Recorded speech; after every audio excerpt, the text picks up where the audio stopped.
And we are continuing our team coverage about this story. KREM 2's Shannon Mowdy spoke with students today about how they're feeling now more than a month after that hoax. And what guardians can do if their student is still feeling unsafe. Shannon? One LC student tells me even though that threat was a hoax, the fear for their life and other students' lives was real. And feelings like that can stick around long after the situation is over.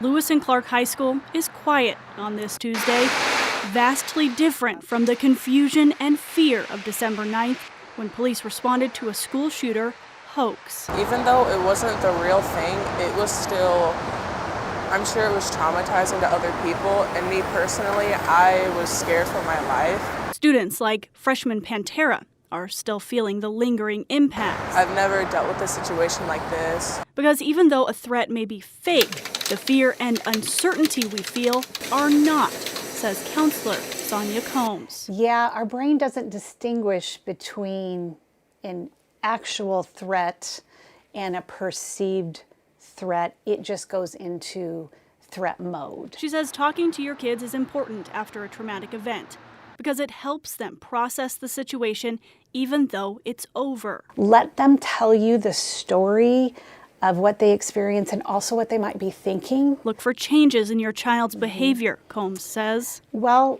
everybody's going to respond different. Like reacting explosively or changes in sleeping habits. For Pantera, things feel safer now, but there's always that memory and the uncertainty. And I didn't want to come to school, but now that it's like about a month ago, I'm not like too worried about it, but it's still scary to like think about like if the real thing is ever going to happen. Now, one thing I heard from students today was that that situation was confusing and that they heard police were on scene before school administrators even knew about the threat. Students tell me that led to what they felt was a sloppy response. That's a direct quote, sloppy, that response to the threat. Shannon Mowdy, KREM 2 News. Shannon, thank you very much.